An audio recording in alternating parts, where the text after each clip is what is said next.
जिनके अंदर 84 लाख योनियों के बंधन से छुटकारा पाने की छटपटाहट है,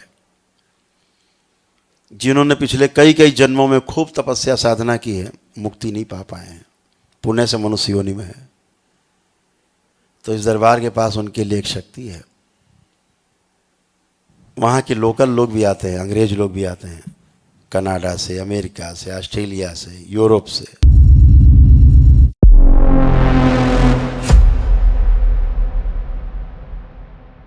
आज पूरे विश्व से लोग यहाँ आते हैं, बहुत लोग आते हैं, अभी बैठे होंगे।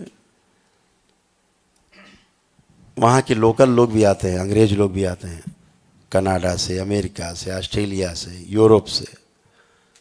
महीने महीने भर रख के जाते हैं यहाँ पे, पूरे आनंद में होके जाते हैं। उसके बाद हम लोग कहते हैं दरबार वहाँ बनाएंगे, वो कहते हैं हम अपना घर बार बेच के इंडिया आ रहे हैं, भारत आ रहे हैं, यहाँ कुछ नहीं है। उनकी ये घोषणा है कि अपना अपना घर बेच के हम लोग भारत चल रहे हैं और वहाँ रहेंगे भारत में। वहाँ तो अद्भुत है। क्यों अद्भुत है? एक बड़ी बात है, संत समाज बैठा है, इस बात को समझता है, इसलिए इसको बोल देते हैं। इस दरबार में एक शक्ति का उदय हुआ, खास तौर से उनके लिए जिनकी ईश्वर के प्रति गहरी आस्था, विश्वास और श्रद्धा है, जिनके अंदर 84 लाख योनियों के बंधन से छुटकारा पाने की छटपटाहट है, जिन्होंने पिछले कई कई जन्मों में खूब तपस्या साधना की है, मुक्ति नहीं पा पाए हैं, पुण्य से मनुष्य योनि में है, तो इस दरबार के पास उनके लिए एक शक्ति है जो अभी हम सब में करके दिखाएंगे। अगले 2 मिनट बाद, ये बोलने के बाद हम करके दिखाएंगे इसको।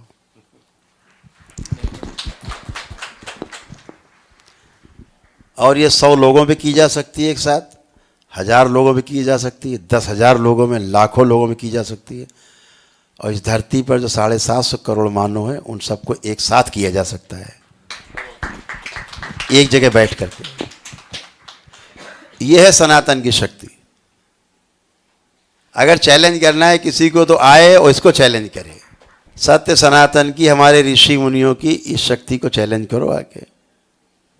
हम बैठे हैं जवाब देने के लिए, सभी संतों की ओर से, अपने धर्म की ओर से हम प्रवक्ता के रूप में बैठे। आइए हमसे बात करिए।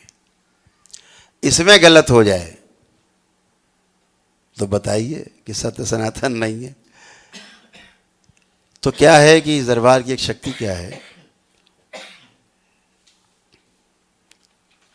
किसी की भी कुंडलिनी को सक्रिय कर देना,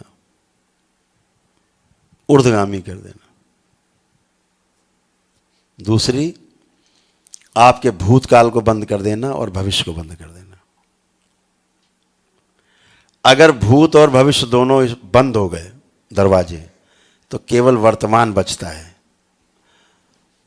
और फिर ध्यान में चले गए तो वही नित्य वर्तमान ही ध्यान है।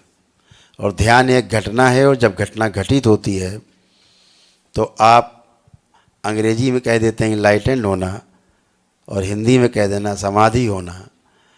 तो समाधि जैसी घटना घटित होती है, यानी समाधान दिखता है, प्रश्न हट जाते हैं, इच्छा विचार आशाएं शांत हो जाती हैं, और उस घटना का नाम है समाधि। समय के पार चले जाते हैं आप।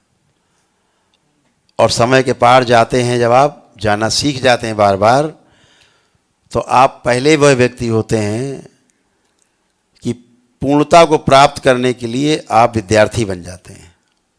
समाधि में कोई ज्ञान नहीं है, ध्यान रखना।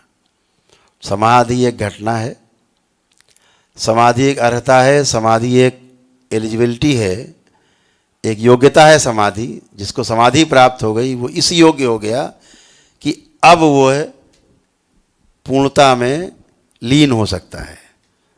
अब संयम से, समाधि पूर्वक संयम से